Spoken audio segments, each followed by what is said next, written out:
Hello, everyone, and welcome to the OnlyLandFans show. My name is Kendall Lejeune, and our guest today is Jack Bosch.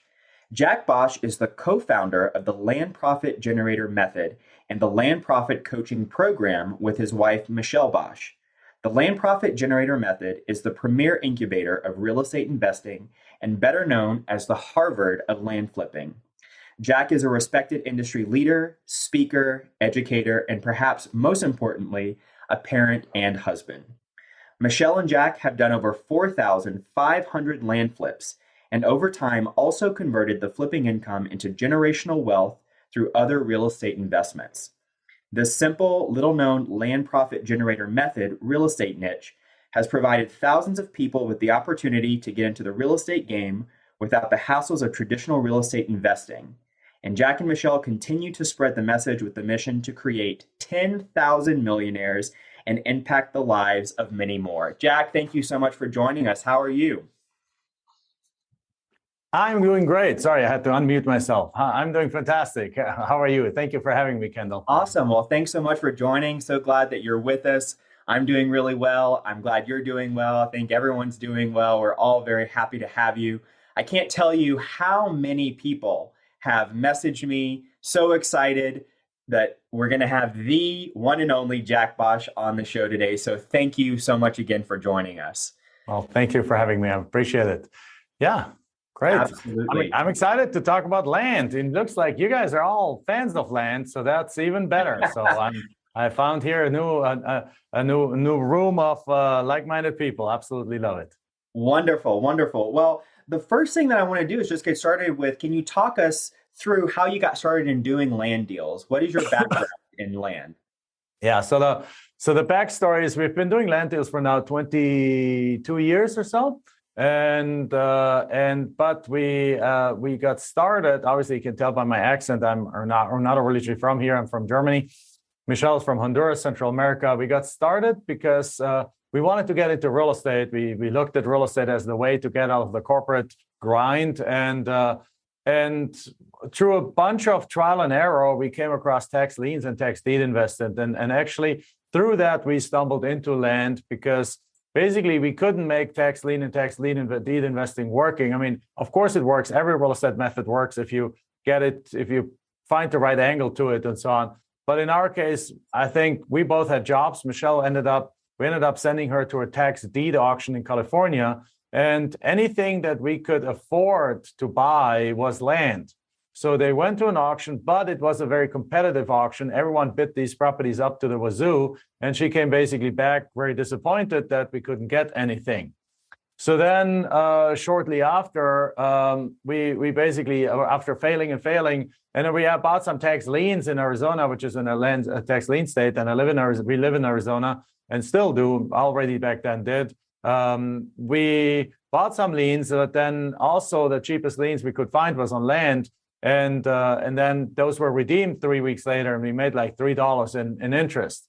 So it was like, well, that's not the way to pursue. But then essentially the concept that there's people who absolutely don't want their properties anymore to the degree that they're literally just willing to let them go to tax sale was a mind-blowing concept to us. Because coming from Europe, the laws are different, the way is different. Germans they kind of wired different. I don't think any German would ever let go of a property like that. They would rather, they would find some way to sell it somewhere. But also the laws are different. You don't actually lose the property to non-payment of property taxes in Europe. You just get liens and liens and liens. And eventually, I think when you die, then the property might go to the state or some other way. Or when eventually 50 years later, somebody wants to sell their property, they have to be paid off. Bottom line, though, is this in the United States is like the wild, wild west, where if you don't pay property taxes within a few years, they take the property away from you. But we saw it from the other hand. We're like, man, there's people who don't want their property anymore so much that they're willing to let it go. And then we had a thought. And the thought was very simply, what if we contact these people before their properties go to auction? So first, what we did is we started getting the list from the auction of what's coming up 6 weeks or 4 to 6 weeks later. And we sent those a few letters. But then we were pressured in time, because if we got these deals and we had to flip them before we would get, or we would have to pay them off before, so otherwise they go to auction. So we thought about that, but then we had an even better thought, which is, how about we go to the county back at the time? Now you can go to data services and you see if we can get a list of every owner who hasn't paid their property taxes, whether it's be for a week or a month or a year or 3 years or 5 years or whatever, or for eternity, whatever it is. So we got that list. Back in the days, not easy to obtain those lists. And then we sent some letters out, and not just to landowners. We did that for every kind of property. We were not yet focusing on land, but only landowners responded when we sent them a letter. Homeowners would not respond, but only landowners responded. And at that moment, we were like, well, what do we do now? And because, again, we had no real estate experience, so we basically figured out, we played it safe. And the first deal we got accepted was about $8,000 to $10,000 lot in a small community in Arizona, a few hours away from Phoenix. And we made this guy a $400 offer for it because we figured, hey, what the heck?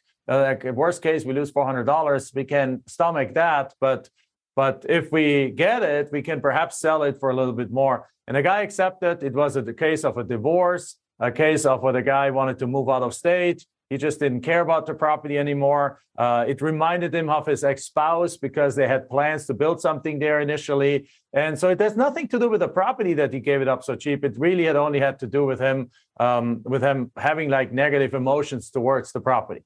And so he sold it to us, and we went up there, put a sign on the property, and the neighbor bought it right on the spot from us for $4,000, which is not the greatest fortune in the world. It's a $3,600 profit, but it's 10x profits, and it really changed our outlook. And then the next 2 weeks later, we found another tax delinquent property for $500 that we then 40 acres for $500 that we sold for $10,000 out of all places on eBay.com. We just put it on eBay and sold it. And after 5-6 deals like that, all land deals, we're like, you know what? Forget about houses. Let's put the blinders on. Let's just do only land, because we don't even have to know much about real estate in order to get them. We only need to figure out how to find these owners, how to get them on, how to value those properties, how to find their estimated market value, and the rest. I mean, we don't have to touch them. We don't even have to go see them. And then from that, we then shortly after, about a year into it, we realized that there is probably 100 times more properties where the owners still pay property taxes. So there's 100 times more owners where the owner more. Let me say that there's for sure at least 100, if not more times, more properties where the owners still pay the property taxes, but they no longer want those properties. So we forgot about the tax delinquent, which was a nightmare to get those lists anyway. And now we're going after any kind of land, typically absentee owners and things like that. And then we just scaled that thing, and now we've done thousands of deals.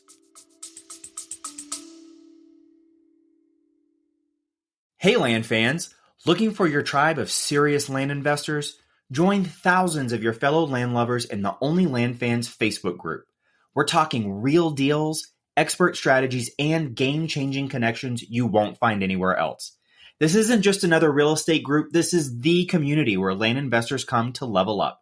Join us at OnlyLandFansGroup.com and join the conversation today. That's OnlyLandFansGroup.com. See you there.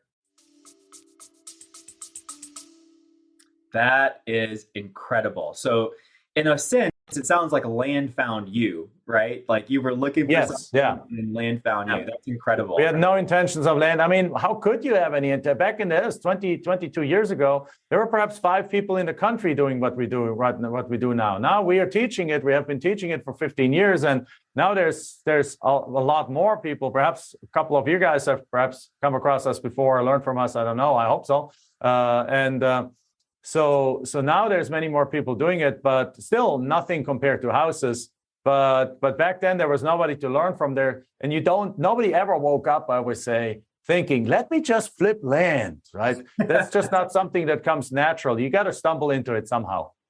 Got it. So what types of deals do you specialize in? Like, I know that you said you have a pretty wide net.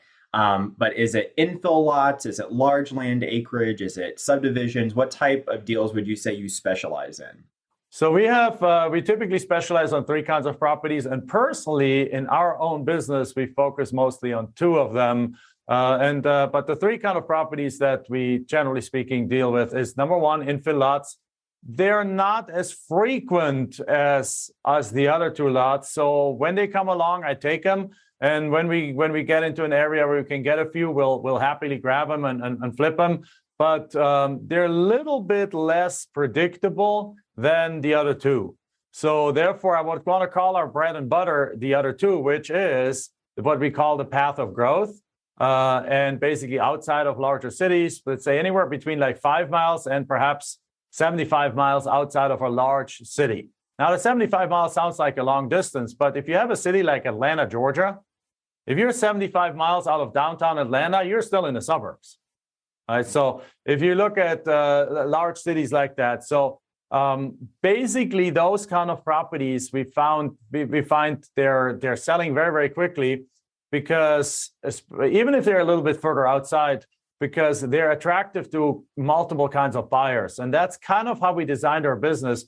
We don't just pick up whatever comes our way. We go specifically for certain kinds of properties that we know have high demand. And of course, the infill lots have high demand by builders. If you even today, builders are buying land, particularly if you can get that to them at a discounted price. The second thing, these path of growth properties, they're basically attracted to, if they're very close to the city, they're attracted to financial buyers, as we call them. Basically, people that have money, and that instead of putting the money in the stock market goes up and down and up and down, they put it out there into the path of growth, where they know that if the city, let's say, expands and continues to expand, let's take again Atlanta, Georgia, it's one of the fastest growing metro areas in the country. So it always goes, there's always a new development being built. So if that city goes and expands by, let's say, a quarter mile a year, and you get a property that's, or half a mile a year, you get a property that's 5 miles outside of that, of the current last development, you can pretty much say that within 20 years, that property that you're just buying, that this person is buying, is right smack at the corner of the city. So in that way, that's a 10-acre parcel that today perhaps is worth 100 grand and or 200 grand, and we get it for 80 and we sell it to that person for 130. So we make a $50,000 profit. They get it at 70 cents on the dollar. They're happy. They're just parking their money there. And in 20 years from now, that property is probably worth $500,000 an acre, not inflation adjusted, not in today's money. Obviously, in 20 years, that's probably going to be worth $20 million, but with inflation, that's the same as whatever, $10 million today. So they're very, very happy parking their money there and just waiting 10, 15, 20 years for the market value to go up. That's number one. Number two, we love selling to future retirees, because we really feel like we're providing a service to humanity with that service. Because in the United States, so I think over 60% of all people don't have more than $400 in their bank account, period. So they're one broken car away from being completely broke. They're one medical bill away from being completely broke. And a lot of those are in their 50s. As a matter of fact, I think the number is over 70% of all 50-plus-year-old people in the United States don't have more than a few $1,000s saved up. Wow. And that's a very, very sad statistic. But what are those people are going to do when they hit retirement age, when they retire?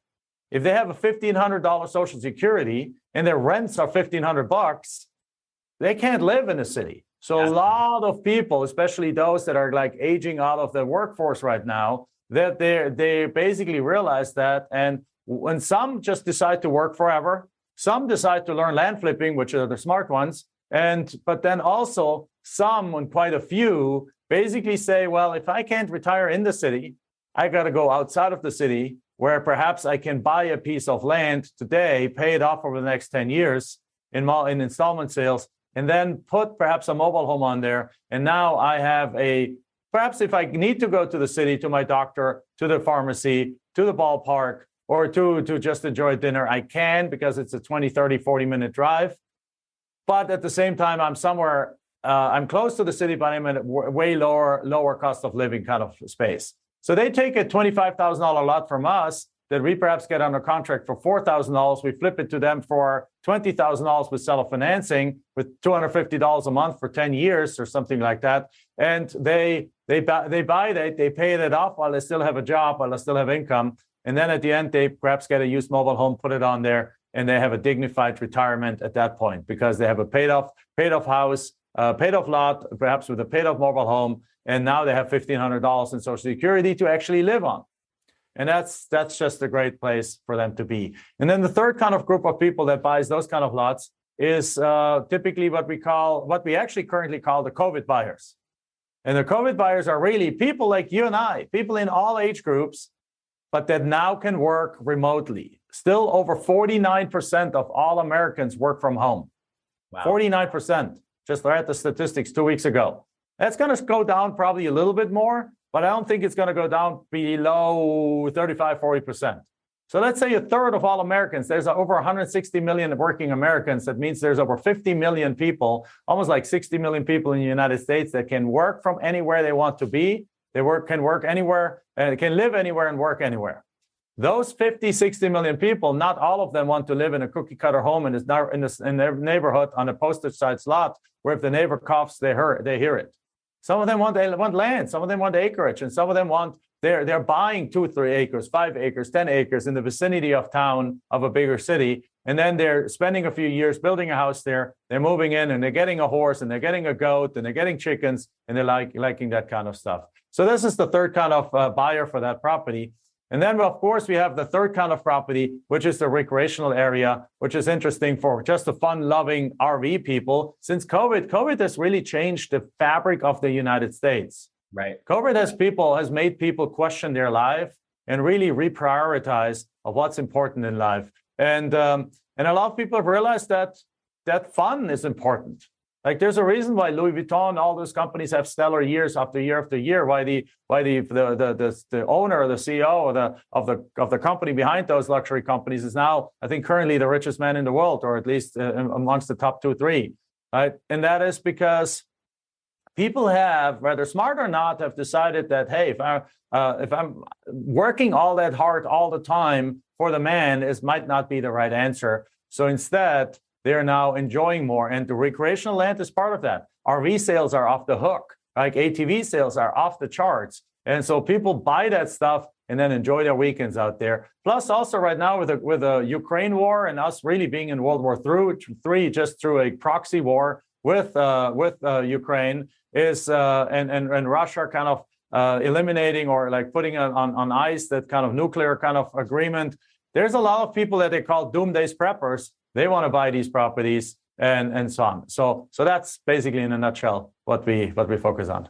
Yeah, that's absolutely incredible. I love that you are really thinking about who the end buyer is going to be, and then making sure that is what's guiding your acquisitions and what types of properties you're going after. So You did mention seller financing. So do you sell all of your properties on seller financing, or which deals do you decide to use that as an exit strategy?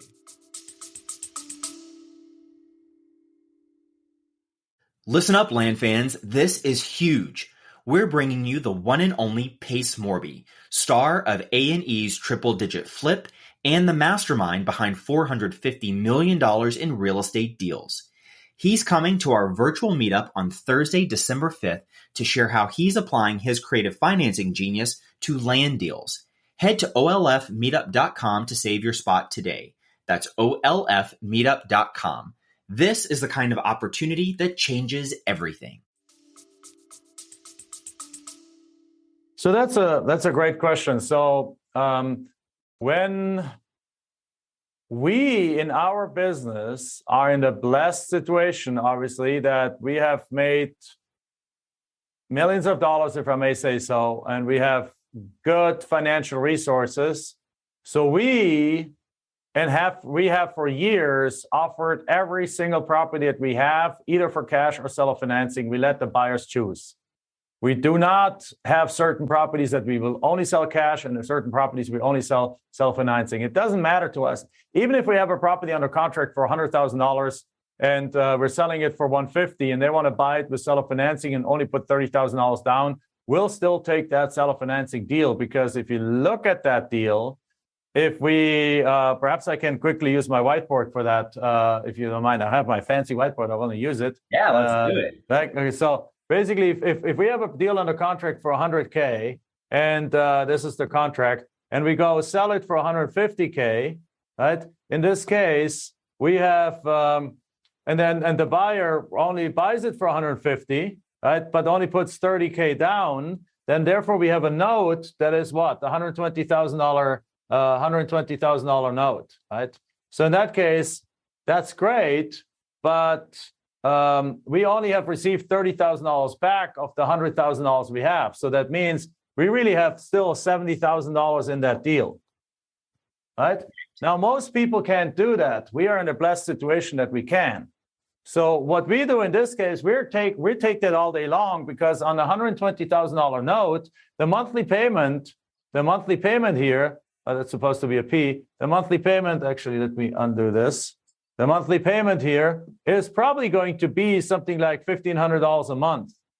So if I get $1,500 a month, that's $18,000 a year. If I get $18,000 a year, like $18K a year, on basically a cash outlay of 70%, that's a 25% return on my investment every single year on the 70K that I have here. And if I have the 70K spare money laying around anyway, right? If I have the $70,000 spare money, or not spare money, but if I have the financial means that it otherwise just sits in the bank account, then I'll gladly take a 25% return on that money. Alternatively, of course, I could also take that note and sell that note. Can probably sell that note for $100,000, and then I still make a $30,000 cash profit. And actually, when we teach this, we call this a triple close. We actually also have note buyers and lenders and things in our universe that you can actually do the deal such that you're buying it for 100, you're selling it for 150, and you're selling the note all the same day, so that you get $30,000. Else, look like not as a double close, doing a closing without your money, but a triple close, buying the property, selling the property, and selling the note, all without using your own money, all without using any of your money, all in the same day. But typically we do those deals. Even if it's a deal like that, we're fine with it. Most of our students can't be fine with it because they don't just have $70,000 laying around. So therefore, in that case, that's where the triple close comes in, that you basically sell the note right away. That is fantastic, because you actually read my mind, because I was about to ask you, what would you say to people that don't have the 70K just laying around to be able to fully buy that property? And so I love that idea of that you line up that note buyer as well as part of that, so you can actually use that to close on the first transaction. That is absolutely brilliant. I love that. So yeah, go ahead. Yeah, no. I was just going to ask, in terms of where the market is going. Obviously, there's a lot of talk about shifts in the market, and the market is changing. Obviously, I think if you've been in this business long enough, you can kind of see the patterns, right, as they kind of reveal themselves. So where do you see the market going now, and what do you do, or what do you plan to do in your business to make sure that you're thriving to adjust to that market shift? Okay. So we have done this since 2002, and obviously in 2008 to 2011, there was a huge market shift happening, right? Prices of real estate in some markets went down 80% during that time. So obviously land also went down in value. In some cases, 50, 60, 70%. I don't think I've seen it going down 80%, but it cut in half, or 60, 70%. We've seen that in some areas.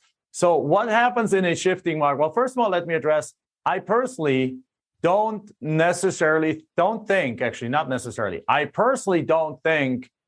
we're going to see anything like that in the land market right now, because of what I just explained.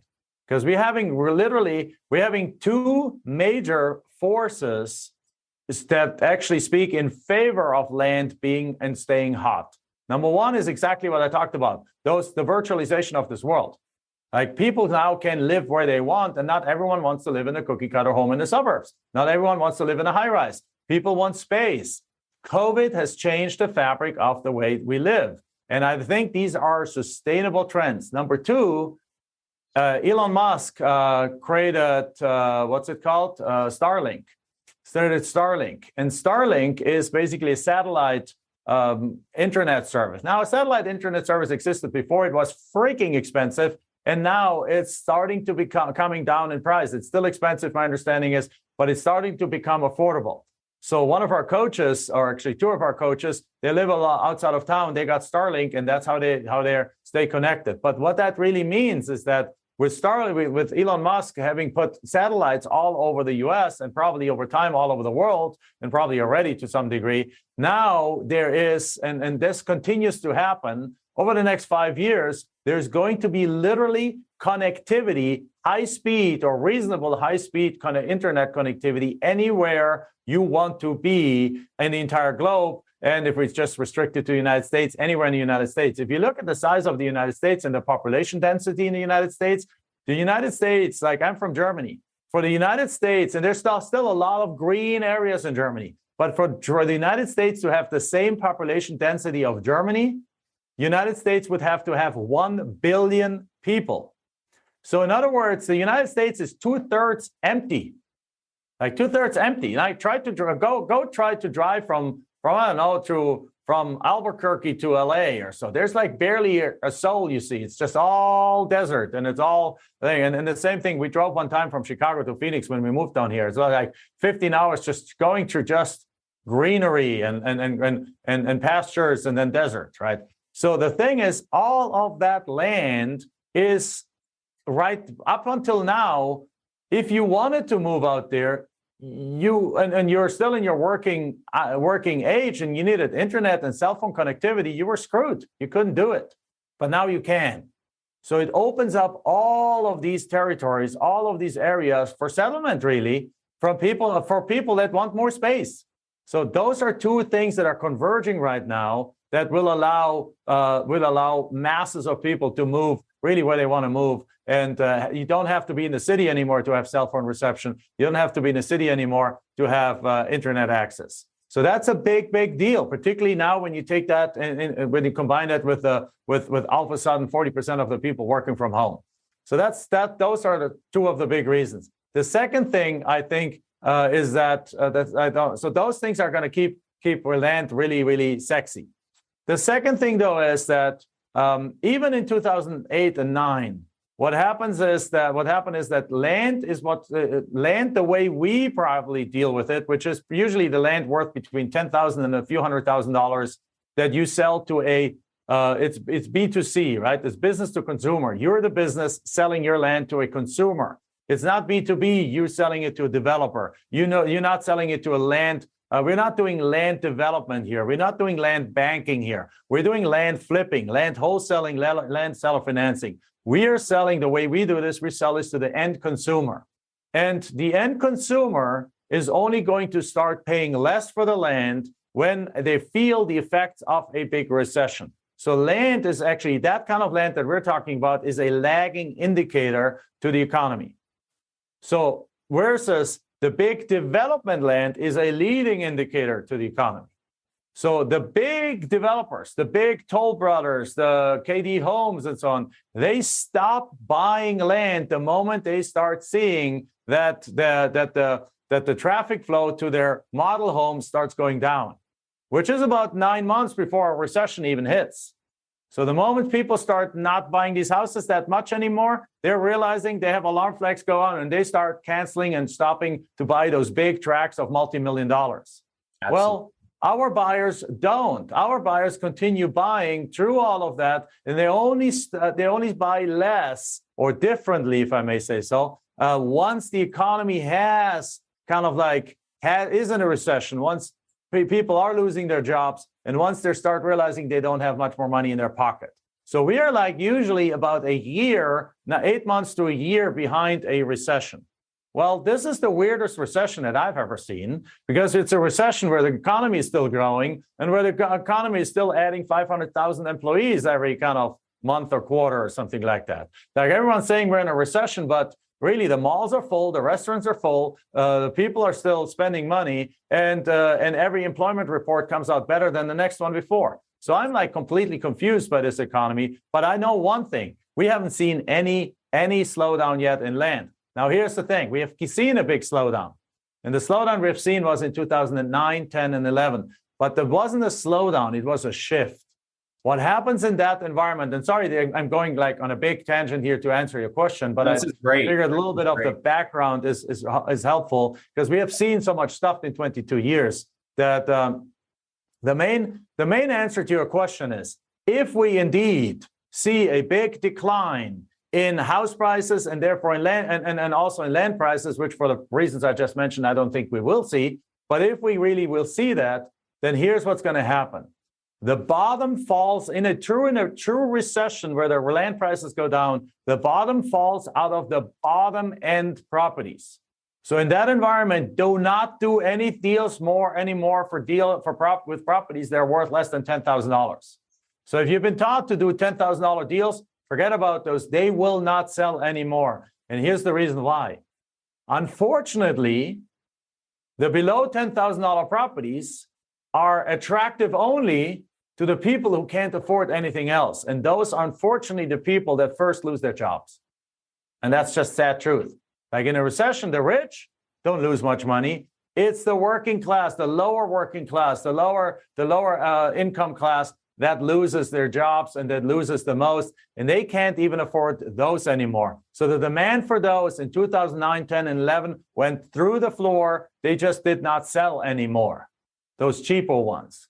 So what you need to do if that really happens, you need to go up market. You need to go higher end properties. And what's going to happen is you need to say there's going to be a big shift towards seller financing properties. So before 2007, we would sell 70% of our properties cash and 30% seller financing. As soon as the recession, or like 9 months after the recession hit and land started being affected, at that point, it switched to 70% seller financing or even 80% seller financing and 20% cash. To me, that's not a bad thing. I love the cash flow from these properties. But if one of our students who by that time we were already making $71,000 a month in cash flow from the land that we had built, that we've sold in seller financing up to that point, we had already made millions of dollars in land flipping. So when we switched to sell almost everything with less seller financing, our cash flow went even up during that time. So it was a beautiful thing. We actually cruised to the last recession because land flipping itself continued working. Just that you needed to adjust. The prices were lower. Yes, there was a little time period because the decline that did happen. The prices did go down where we had to cancel a few contracts or renegotiate the contracts. And then once it settled, we just bought cheaper and sold cheaper. Our margins were smaller. Instead of buying something for 10 grand, selling it for 50, or buying it for 20 and selling it for 50, we would buy it for 8 and sell it for 25. So the margins are smaller. We still made plenty of money, but more than anything, we converted it into cash flow, and that's a beautiful thing. But if you now, as a student, let's say, you don't have millions of dollars sitting in a bank account, at that point, you need to start selling notes. You need to start creating those notes such that you can sell them, and that's where this example comes in, that you could sell the note and do what's called a triple close. That is absolutely incredible insight. So if someone's listening to this and they say, okay, I get the fact that I need to start selling notes. Maybe they've never sold a note before. They've never structured a note. Do you have any rules of thumb as far as what you like to see in terms of seller financing? I mean, I'm sure there are home run seller financing terms, but what types of things do you like to keep in mind when thinking about creating a note that's going to work on a property? So the first thing you want to do when selling a note is you want to identify, there's particularly if you start out without having a big cash cushion. Like when we started this business with a few $1,000s to our name. So when we started selling properties with seller financing, we very clearly separated different properties. We had, if we bought a property for 10 cents on the dollar, or let's say below 20 cents on the dollar, that was a clear, great candidate to sell with seller financing. And if we bought a property more like in the 40, 50% market value, that was a clear candidate for a quick cash wholesale. And you can still do that, again, because I don't expect a decline to come. I don't expect a big crash to come, right? Because the economy might be slowing and so on, but we have these other big drivers here that drive land. But so you can separate it, number one, by the kind of property. If I use my whiteboard again, so if you have a $50,000 property, right? That's the market value, and you get that property for 10K, right? This is the value here, and this is the contract price. If you get it for 10K, well, that's a no-brainer to sell with self-financing, because you might take this property and put it on the market for 40K, like just discount it a little bit with 20% down, and you get 8K down. So with 8K down, well, sorry, not 80, but let's see, 8K down, you get an $8,000 down payment. And actually, that's supposed to be, let me make this a prettier 8. There we go. You make an $8,000 down payment. You don't get all your money back. You still have 2K. You still have a cash outlay of 2K. But most people can do a cash outlay of 2K, particularly now, if you then add a monthly payment of $400 a month, right? It takes you 5 months and you got your $2,000 back on that property. So right. I'm okay with that. So we put for ourselves a rule of thumb that we like to do these things in a way that even if we don't get all our money back right away from the down payment, as long as we get our money back within a year and a half, we're fine. And that was initially, right? Because then we can replenish our source of funds fairly quickly. And in this case, it would be 5 months, because 5 times $400 is $2,000. You have your $2,000 back here. So that's kind of how we looked at it from that thing. Now, at the same time, though, if you get a property that's worth, let's say again, the value of the property is worth 50K, if you have to pay, if your contract price is $23,000 for that, well, that's not a good candidate to sell with seller financing, because if you get $8,000 or something down back, you're still out $15,000. Right. And $15,000 at $400 a month or $4,800 a year, that's like 3.5 years before you have your money back, which is still, by the way, not bad. That is still a 30% return on investment. But if you don't have an extra $15,000 laying around, it's not a good thing. So you're better served just taking this property and just perhaps selling it for $31,000 cash and making an $8,000 8K cash profit, right? And cash profit out of that deal. It's not the world's best profit, but hey, now it gives you $8,000 that you now have in the pocket. And then on the next deal, if you go 2 in the negative with a seller financing deal, well, you got 8 to play with. Absolutely. Right? Yeah. That's basically how we look at that. That's fantastic. And so how do you, whenever you're structuring notes, I know that lots of people have different thoughts about this, but how do you go about figuring out what my monthly payment's going to be? What is the term of the loan? How long is the loan going to be? What's the interest rate? Do you have some rules of thumb about that as well? Yeah, so we follow, I can do this in 2 ways. So the first thing is, particularly if you're looking to sell notes, the note buyers today, at least the ones that are in our environment, because in land, they demand a higher interest rate in land than they demand on houses. So if in houses right now, interest rates are high anyway, but if you have a house if they can make 7-8% on a house, they're happy usually. Or I'm not a note buyer myself on houses. I don't deal with houses. But on land, most note buyers that work with us want to make at least 12, if not 14, 15% on their money. Usually they want a 15%. You can use as a ballpark. They want to make a 15% yield on their investment. So 15% is what they need to do. So therefore, the easiest way to get almost all your money out of a note is by charging 15% to your buyer. Now, that sounds like a high number, but really, is it? For 22 years now, we have charged 12.9% interest. Even 2 years ago or a year ago, when the interest rates for houses were at 2.8%, we charged 12.9% interest. Because very simply, here's the reason why. A lender simply, let me use this one more time. Let's say here's a city.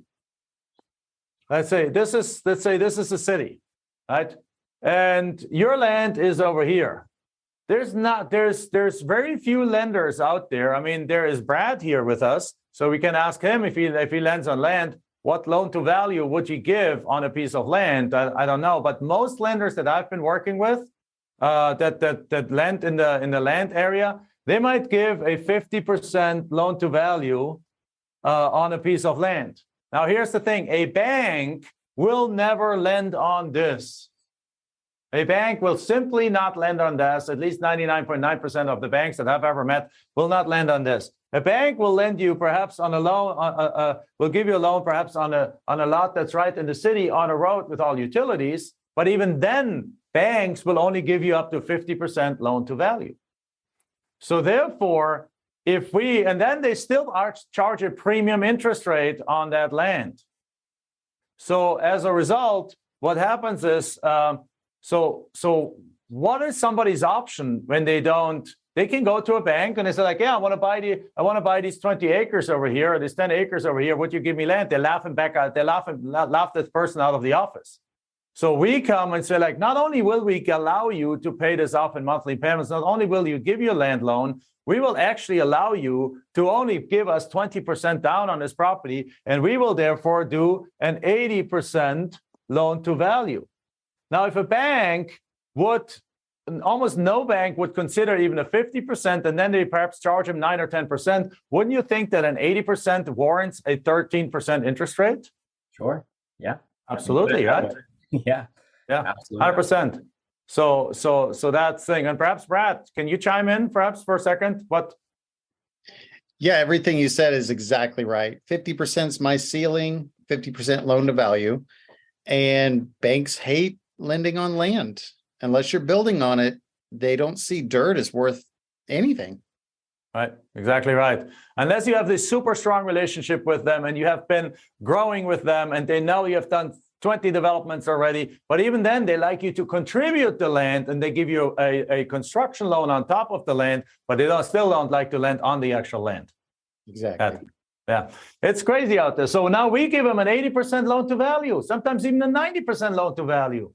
Doesn't that, in finance, the higher the loan to value, the higher the risk. The higher the risk, the higher interest rate. So charging 15% interest is absolutely no problem. By the way, you know how you can get that, or what happens if somebody doesn't want to pay that? You have the conversation with your buyer and say like, yes, sir, Mr. You explain that same thing to your buyer. He's like, Mr. Buyer, if this, and they're like, well, I still don't want to pay 15. Well, there's a simple way you can drop the interest rate. Put more down. Right. Right? So they put more down, you drop the interest rate. I have no problem charging only 10% if they give me 50% down, or 30% or 40% down. So those are things you can play with because you essentially become the bank. So that's the first thing. 15, charge as much as you can. Well, not as much as you can, but 15% sounds like a good number. Charge 15% because the note buyers are going to want to have 15%.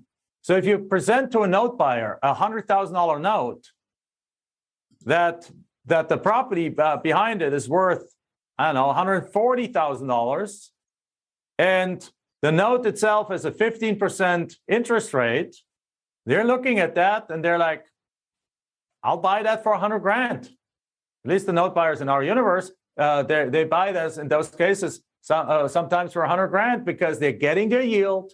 They're already, the loan itself is not at 100% loan to value, but perhaps only a 70 or so loan to value. They're happy with that. So that's one of the most important things to sell those notes. I think that was your question, right? Yeah, that's incredible. And how long do you? Oh, that's the other part. Yeah, so there's different ways to skin that cat. The way back in the 2000s, we actually did large land auctions. We actually would buy 250 properties every 4 months. And then we would do one land auction and we would sell 250 properties all in one day. We would rent a convention center, put 800 to 1,200 people into that thing, have online bidding, had in-person bidding. We had 100 people work for us that day, selling these, helping with runners, and we had licensed real estate agents. And in order to streamline that all, we couldn't negotiate a monthly payment with every one of our people because you're selling a property every 4 minutes. Right. Like every 4 minutes, a property goes 4 to 6 minutes. Crazy, Jack. It was absolutely, it was a blast. It was an absolute blast. Right? We would sell about 25 properties an hour and we would go for 10 hours. Oh my gosh. With like an auctioneer, bid assistance, the full thing. It's like, have you ever watched Speed Channel, or was it Car or Speed Channel, something with like the Barry Jackson car auction? Well, Yes. it's the same thing, just with land. Just with land. Right? Oh my God. So just with land, like 500, 600, 800 people there and so on. And then when the recession came, actually was a blessing in disguise, because these auctions wouldn't work anymore. So what we did is we transitioned our sales into online sales. And now actually what we had created was a replicatable process, because these auctions that we did, they used to cost us $200,000 in cash advertising. We would spend advertising on radio, television, newspaper, billboard, 60,000 flyers, you name it, on there to make that thing happen. But then when we transitioned into online platforms like Facebook Marketplace are free. Right. So we were able to put dozens and hundreds of properties on there and then have our team go sell them. And we still do that, obviously. Now it's even a smaller team, and sell properties every single day. And at that moment, we also started teaching it, because at that moment, we started realizing, well, this somebody can replicate. The other one is going to be a little bit harder to replicate. But what I wanted to say, we also had to streamline the process of the loans. So what we basically said, if we sell a bottom-end property, we don't want to finance a bottom-end property for 20 years. It's like a $5,000 property with $4,000 financing. You don't want to finance that thing for 20 years. Otherwise, your monthly payment is going to be like $19. Right. It's not worth it. So we put the limit in. We says that we will not finance. We will not finance those cheap ones for more than 3 years maximum. Which basically, and put the minimum payment at least at $100. So we never do loans for less than $100, because it's not even worth the advertising, not even worth the administrative costs and so on. So $100. But a $100,000 loan or $150,000 loan, if we do that for 3 years, then the monthly payment is $5,000 a month. That's too much for most people. So basically, you say like, well, if it's a large loan, we're going to finance this for all the way up to 18 years. And then we basically had put certain breakpoints in between that says like, if we finance under $10,000, we do it for 5 years. But between 3 and 10, we finance it for 5 years. Between 10 and 20, we finance it for 7 years. Between 20 and 30, we finance it for 10 years. 30 to 40, we finance it for perhaps 12 years. 42 or to 75 or so, we finance it for 15 years. And over 75, we finance it for 18 years. And that basically what that means, it has kind of, it put the monthly payments for almost any loan anywhere between $100 and about $800.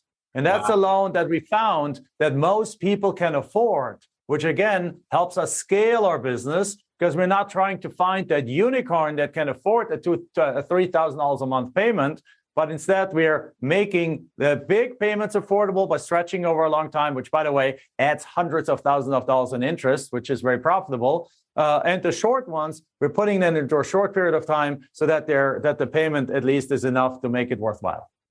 That is super smart. I love the systematizing of that. That's just brilliant. And it allows it to be consistent and replicatable. And that's pretty awesome. So thanks for that bit of insight as well. So in terms of acquisitions, I want to chat about that a little bit. How do you go about marketing to find these properties, to find owners who are motivated enough to sell cheap enough so that way these properties do fit into your model? Right. Well, so it starts with selecting areas around the country that we want to do deals in. Again, it comes down to which kind of property you want to go after. You want to go infill lots, then you go into the bigger cities. You want to do their path of growth, you go around the bigger cities. And if you want to do the large acreage, more recreational one, then you pick something within 1 to 3 hours away from a big city, because the recreation, obviously, there's nobody, or there's very few people that want to buy the land who live in the rural area, because there's plenty of land for them to buy. So your buyers of a 40-acre parcel 2 hours away from a big city are the people who live in the big city. Right? So therefore, you want to go pick areas that are within weekend driving distance of those big cities. And ideally, the city should be big so that there's a lot of people that could potentially buy that. So you have a lot of buyers there. So that's number one. You select that. Then the second thing is we use direct mail to contact them. And there's really two ways that we teach this in a way, and that we do it ourselves. One of them is we send what we call out a neutral letter. So we don't usually go out directly with blind offers. I know other people who teach this in the country, they are a big proponent of the blind offer strategy. We like the blind offer strategy, and over time, a lot of our students and ourselves have transitioned to the blind offer strategy, but we use it as a 1-2 punch. And what I mean by that is that we first, and we go into a new area, we use what we call our neutral letter, which is a letter that asks people to contact us if they want to sell their property. And we do that in order to find out where are the best pockets, where can we get the best deals, and where are the most deals available, instead of just blindly going into a neighborhood or into an area and just blanket them with some offers. And then secondly, once we have done deals in that area and we are familiar with the demand, we're familiar with how many properties there are, we're familiar with the price levels, at that moment, doing a blind offer strategy is super simple. Because now you just already know what you know. You know, if let's say if I go into an area and I get a property that's, let's say again, worth 50 grand or worth 80 grand, I get it for 30 and I get it for 25 and I go sell it for $60,000 and I have 25 people fighting over that property, then the very next thing I'm going to do is I'm going to go back to that same area and I'm going to blanket that area with blind offers to get more properties, because now if these are similar properties also worth, let's say 80K, can I now go and do a blind offer with a straight up $35,000 or $40,000 offer? Of course I can, because I know I got 24 people that missed out on that deal that are waiting for the next one willing to pay me 60. So again, but I will do that. So we do what we call the neutral letter first, and then we'll do the blind offer strategy second. We don't currently engage in cold calling. I'm just not a fan of it. I don't want to maintain a call center with people. I don't want to have to I don't want to deal with people it's just cold calling is just not my thing, period. And then we have a bunch of students who've done it and a bunch of people who love doing it, and great, you can add it to it. We teach it because we have people in our universe who do it. And then we also texting. We have not done cold. We don't do cold texting because it just simply gets you into way too many kind of like lawsuit situations of people like do not text kind of lists and stuff like that. But do we have people in our universe, in our group, in our environment, in our coaching group that do that? Sure, you can always do that and add to that. I just, from a teaching point of view, I don't want to teach it, because if somebody gets sued for somebody for texting where they weren't supposed to be texting, guess what they're going to do? They're going to turn around and say like, well, Jack told me to do it. And, and I don't want to have a piece of that. I don't want to get into that. So we have information about it, but we say like, hey, do not blame us if that ever happens. Got it. So one of the things that plus actually, if I may say that, the most important thing is, I mean, you guys know that the competition level in land is so much lower than it is in the house flipping side that you don't even need all those extra gimmicks to get deals. Right. What we instead do is what we really focus on is on a really well-oiled follow-up system. So we only send like one letter, but then from those people that call us back, we do follow up relentlessly on those. And that's a way that one of our students sent out one time, he sent out 1,800 letters, he got one deal. But once he was done following up, he had to make that deal, one deal into 11 deals. Wow. That's the power of follow-up. But money in the follow-up, and proof is in the pudding right there. That's incredible. And so is that follow-up system mail as well? Or is it? No, it's more around like voicemails. And in that case, now you have a relationship with a person. Now you can text them. Now you can drop ringless voicemails. Now you can create a follow-up process in there. And then, yes, you can add it can add a second offer, a third offer. And that's kind of, you can do this kind of elaborate system that has a touch point every so often with them for multiple weeks and even months. And it reactivates a lot more people from the initial list of people. I love that. Getting as much juice as you possibly can out of those leads. So important. So one of the things that I wanted to chat with you about as well is one of the many things I love about land flipping is the fact that this can be done virtually. And so one of the things that that I came across or that you shared with us is that that you know of a case study of how someone flipped 283 properties in the US while living in Spain. So can you talk a little bit about that? Because that sounds like virtual business heaven right there. Yeah, absolutely. And it is. So this gentleman, his name is Robin. He's now actually one of our coaches too. But he's done 283 deals in 2022. So this is not a story from many years ago. It's actually a funny thing. He discovered this. I mean, he heard this from us. I actually went to Germany and for one time ever, so far, never before, and never after so far, I did a live event, 3-day teaching event in Germany, teaching Germans how to do land deals from Germany in the United States. And this guy's a German. He just happens to live in Spain. So he was sitting in the back of the room, and that was February 17th, 2020. So it was just literally 3 weeks before the world shut down for COVID. Wow. So he got into our coaching program, and then he was sitting in Spain where he lives, in Mallorca, on an island, beautiful island in the Mediterranean. He was sitting in Spain and building up his land business in the United States without ever having been set foot into the United States, and without even being allowed to come into the United States because the borders were shut down. Right. That's what makes this really such an amazing case study, because not only had he never been in the United States, he had actually not been allowed to come to the United States for the next 1.5 or 2 years until the borders opened up again.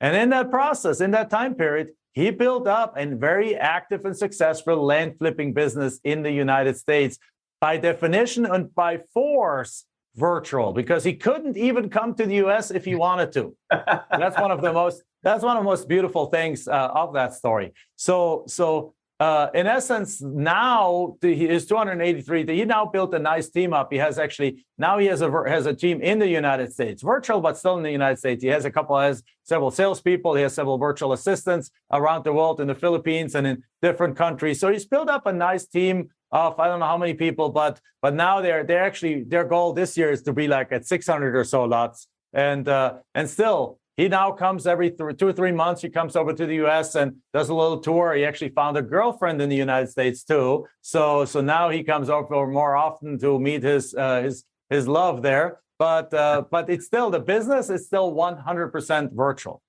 So perhaps what I can do is I can quickly lay out for you the 7 steps to make your business virtual. Would that I would love it.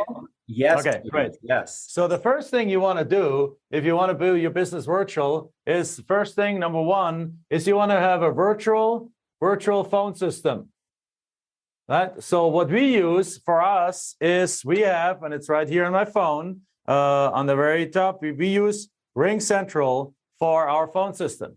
So right there, Ring Central. I'm not even signed in right now, but anyway, so Ring Central is a virtual phone system. It costs about, with 3 different phone numbers, which you kind of need, it comes to about $65 or $70 a month. So that's it. Now, you don't want to use your own phone number, because if you ever want to outsource it, if you ever want to have somebody else take any phone calls, if you ever want to build a team, you don't want to have to give up your phone number that you perhaps had for 15 years already. I have had mine for 23 years, my same phone number. So I don't want to have that. But if I have a virtual phone system as an app inside of my phone, I can then just simply transfer that phone number to somebody else. That's it. That's number one. So therefore, 3 phone numbers. Number 1, phone for the sellers to call you. Number 2, phone for the sellers to come renegotiate with you. So you put the second phone number on your offer. So phone number 1 goes on the letter. Phone number 2 goes on your offers. They want to renegotiate. Phone number 3 is for your buyers to call you. So therefore, again, as you build a team, you can assign those phone numbers to different people. And now different people can do different parts of it while you sit back and let your business bloom. Beautiful. Right? So that's first thing. Second thing is a virtual mailbox. Now, why do you need that? Well, that's singular. We use a direct mail system, so we can send people to letters to people. Now they call us back to use the phone system, but if they send an assigned agreement, for example, once you made the offers, Well, where are they going to send the signed agreement to if Robin is in Germany? They can't send. They're not going to put that in an envelope and pay international postage and figure out what that is and send it to Germany. No, it needs to be a mail. You need to have a business presence in the United States. So we also have students in Canada that do this. We have students in Jamaica that do this. We have a student in Chile, South America, that's done 49 deals last year from Chile. And I don't think they even came to the US a single time either. So we have a whole bunch of those like that. So Robin is just one example. So a virtual mailbox is a mailbox that you pay something like $15 to $30 for, depending on much volume, can be a few bucks more, but usually it's in that price range, that basically receives your mail for you, scans the envelope, and then you get an email notification that you got mail. You log into the system, you see the envelope, and if you think it's junk, you say delete, and if you think it's something interesting, you click on it and ask them to open it. So then they go, and a few hours later, they grabbed it, they opened it, scanned it, and they upload it again. And right there, if it's an accepted contract, you can print it out at your home printer in Mallorca, Spain, in Chile, South America, print it out, scan it, and send it to the title company. You got a fully executed contract. Right? Wow. So again, virtual mailbox allows you to have a business presence in the United States. But and Brad says they're awesome. Physicaladdress.com is the one he uses. Yeah, they're beautiful. There's lots of them. You just Google virtual mailbox, and there's a ton of them, and then look at their pros and cons. You can have it in the Empire State Building. You can have it in Little Rock, Arkansas. You can have it wherever you want to have your presence be. It's also very useful if you do your business in the United States, basically. Even if you say like, oh, no, have you ever thought about traveling for 6 weeks somewhere? Sure. If you have family in town, that's great. They can check the mail for you. But if you don't, virtual mailbox still solves the problem. You can now travel for 3 months and still have access to your mail. So it's not just for international people, it's also for domestic people. The next one is you need to get the data from somewhere. Well, the data is very simply, where do you get the data from? We use a CRM we have 12 developers have developed an end-to-end CRM system, a land flipping CRM system, a land flipping deal flow system, and has an integration to one of the best known and best quality data sources. You can literally just download it right there, right? So you can do that from anywhere in the world too. Number 4, you need a mailing house, right? Because if you're a mailing house, that's supposed to be an I, mailing house.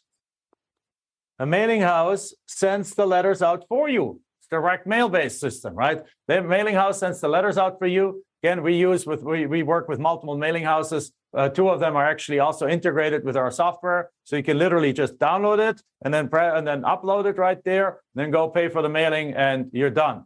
And in that scenario, and they mail it out for you. And it's obviously particularly important with Robin's case. If he sits in Spain, he's not going to go have his home printer print 1,000 letters or 10,000 letters or whatever it is, and then send them out to the Spanish post office, and then it takes 6 weeks for that to arrive over in the U.S. During COVID, literally packages from Europe and letters from Europe to the U.S. and U.S. to Europe took 4 months to arrive because there was no more traffic. There were no more airplanes flying. If the countries are shut down and you only have like some very limited air traffic, the airplanes bring the mail. Like Lufthansa, British Airways, American Airlines, they always carry some mail with them to different places. It's not like the U.S. Postal Service doesn't have a fleet of airplanes. They use the commercial airlines for that. So without that, mail takes forever to arrive. Obviously, it's not feasible. It's more expensive anyway. So you send it out to a mailing house like that. They're sending out for you. By the way, you do the same thing for the offers. Both the letters as well as the offers can be sent out to the mailing house. Of course, you can also email offers. You can make offers verbally. You can do those kind of things. But then the next thing is you need a call center. Call center. Because what happens if you are in Europe? In Europe, you are 9 hours ahead of Pacific time zone. So 5 p.m., people come from work in California. They go open their mailbox. They see a letter. They're like, oh, let me call them. Well, that's 2 a.m. in Germany. Yeah. 2 a.m. in Spain. 2 a.m. in Spain. Not feasible. Plus, it's not a good idea, especially if you want to do volume, to take the phone calls, because when using our method, at least, when you send out a couple of thousand letters, you get phone calls. By the time you miss one phone call, you answer one phone call, you miss 3 phone calls. By the time you pick up the phone and listen to a voicemail, you missed another 3 phone calls. So, I mean, tell me how I know that, because at the beginning, Michelle and I were taking our own phone calls. So Wow. you were like trying to catch up on those things. But a call center does it for you. We use a call center called landcalls.com. Landcalls.com is what we use. When you do that, they already know that you're coming kind of through us, and they've set up hundreds of our students successfully. Then the next thing is you need a title company, because now title company, and that obviously is the same thing as doing it in the US, because now you get it, you send out your offer, you have access, you figure out what these properties are worth, but you do that using a computer. Right? And a computer with internet access has the access to all of that from anywhere in the world. You may, if you need to access some government websites, some of them you can't access from outside of the country, you may need a VPN system for that. Like another $10 or $20 to get a VPN. You access to US data websites through a VPN server. And so it looks like you have a American IP address, even though you're sitting in Europe. That's about as much as this, but it's super simple. And then you make your offers. You send your offers out to the mailing house. They accept it. They send it to your virtual mailbox. You open it, you sign it, and then you send it to the title company. The next thing you do is you market these properties. You market through Facebook Marketplace. Is Facebook Marketplace accessible from Spain? Yes. Is it accessible from Chile, South America? Yes. Is it accessible from Canada? Yes. Right. So it's the same as doing it from the US. Is land.com, landwatch.com, all these land selling websites, and they're available from anywhere. So you do that from there. And then the only thing you might need, and it's not mandatory, is also a bank account in the US. Let me see, that wasn't very pretty. Bank account in the US. And that one is obviously, it might be, let me eliminate this. Be sure this is spelled really nice. There we go. Bank account in the US. And for that, there is some online bank accounts available that you can use. There's like, but even that's not really 100% necessary, because you can tell the title company to wire the funds to Spain, right? And you can tell the title company, you can also wire funds from Spain to the title company if you need to bring up your own cash, and which you rarely do, and so on. But these are the 7 things you need to have a 100% virtual business and run this business from anywhere. That is absolutely remarkable. I love that there's a virtual solution to any problem that you could think of in doing this business. So Jack, I want to kind of shift gears a little bit and find out from you, if you could go back and teach your younger self, what would you go back and say about this land business? Okay, so funny enough, 2 people asked me a very similar question in the last 2 weeks. So, and what I would say about the land business, I wouldn't really change anything that we have done at all. I would have done exactly the same thing, exactly in the same speed and volume and anything like that. So I'm very, very happy with the land business. But there's another aspect to the land business, and that is what we call it's the absolute perfect entry method into real estate. And so, for example, we don't just do land now. We do land. We do constant land flips. Just sold 3 properties, I think, a week ago or so, and then this week we haven't sold one, but we're looking. But there's a bunch of hot irons and hot properties that are probably going to sell in the next few days. So the thing that has land flipping has done is has enabled us to, number one, quit our jobs. Like we struggled forever figuring out how to work this, but once we figured it out, it took us 18 months to become millionaires. And now we have students that actually do this faster than us. So the second thing is it helped us live the life that we wanted to live, because as immigrants in this country, we had jobs with 2 weeks vacation. And if you have 2 weeks vacation, you have to make a choice. And particularly if your spouse is from a third country altogether too, you have to make a choice. what are we using our vacation for this year? Are we visiting your parents or my parents? That means, in other words, you can only see your family every 2 years. And then once you do, you have no more time to even explore anything in the United States. And that's not the life we wanted to live. So land has given us the ability to spend 6 weeks a year in Europe. It has given us the, and we could spend more there, but we now also have a daughter. She's 15 and has school, so we cannot. Our traveling is still restricted. We love traveling. That's our drug, right? We love traveling all over the world. My 15-year-old has been in 20 different countries already, wow. And so we love.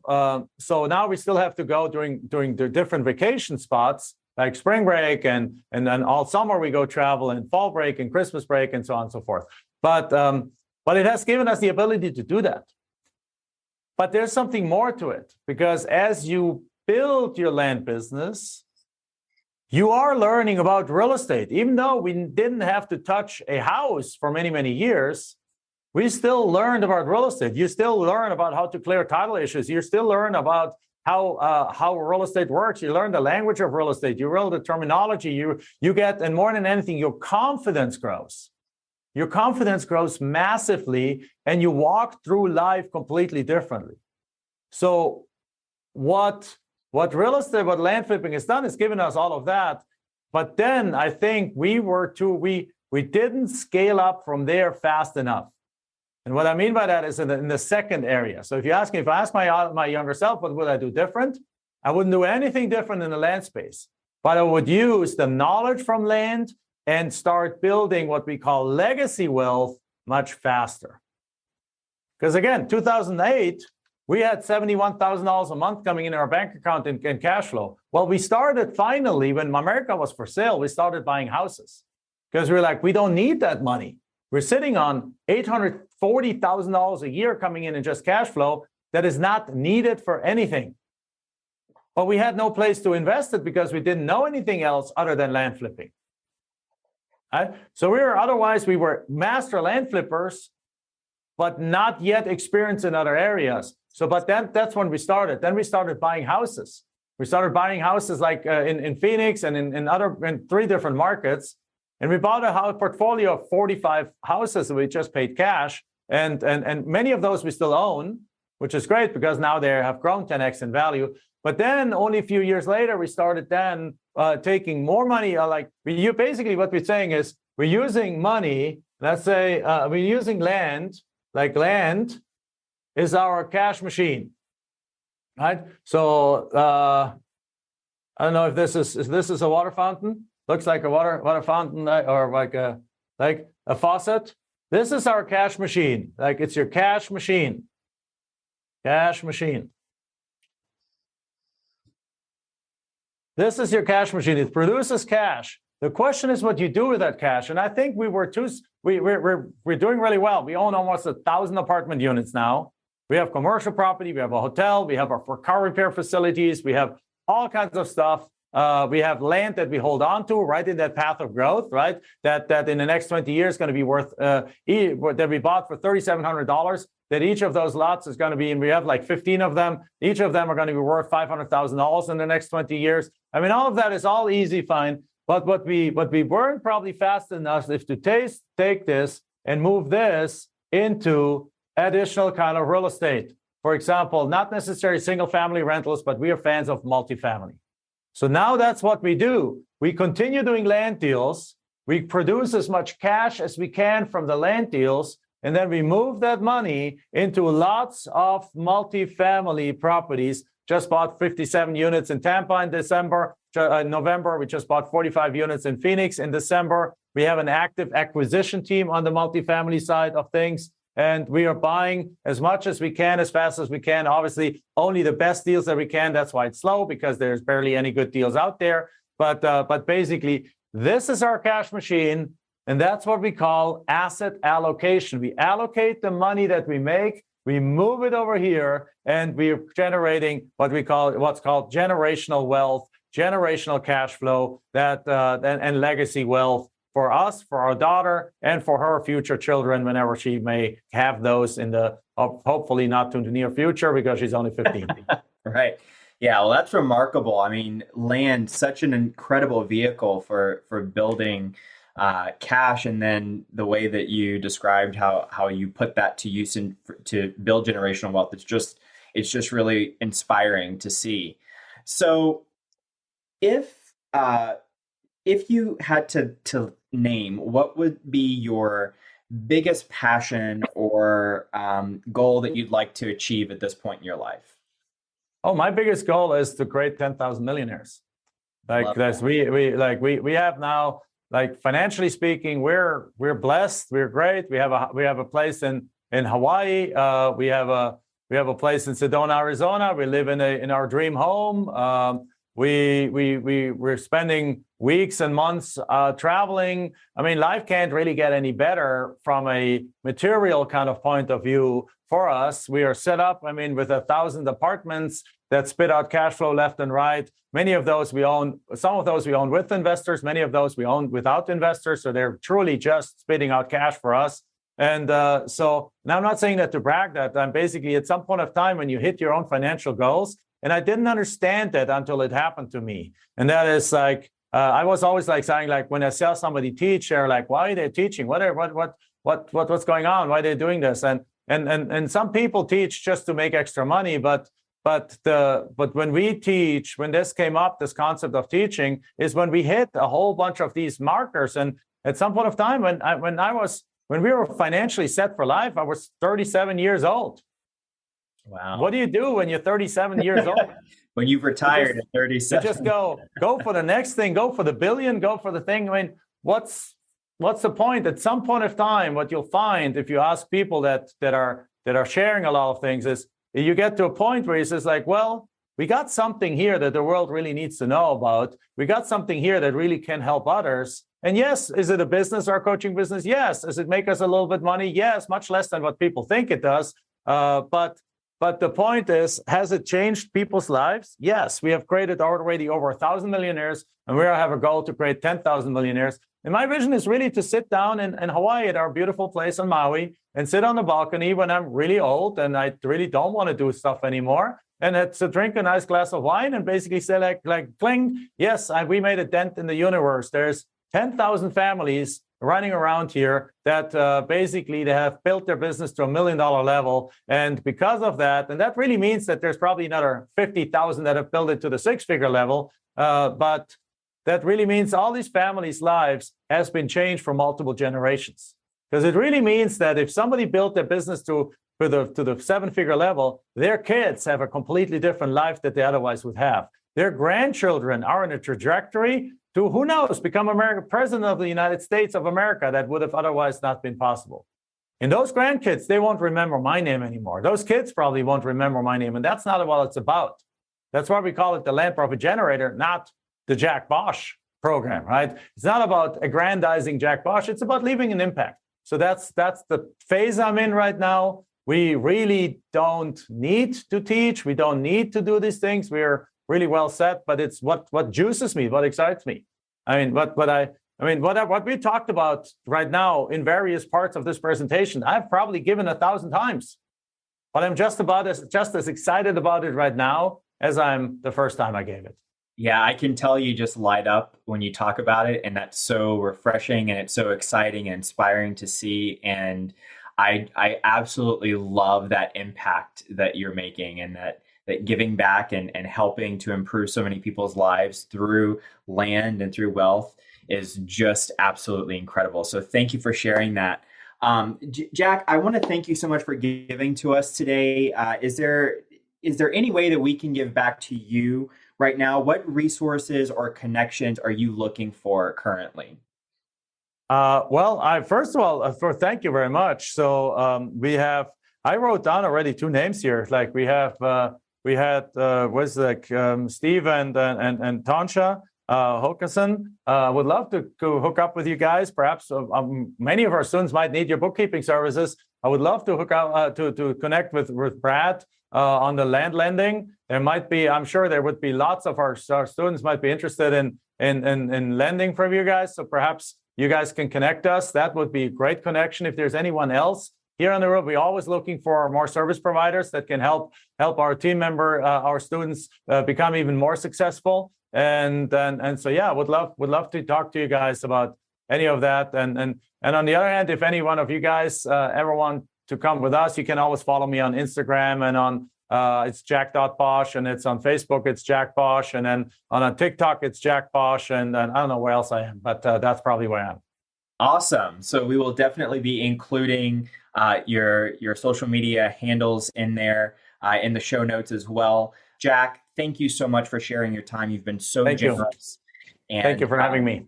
Again, every single Thursday, we have these calls where we interview a land flipper that is just absolutely crushing the game. And this week, Jack, you've been awesome. So thank you so much. Thank you very much for having me. Absolutely. Everyone have a wonderful week. Looking forward to seeing you on the next call. Until then, be great and talk to you soon. Bye-bye.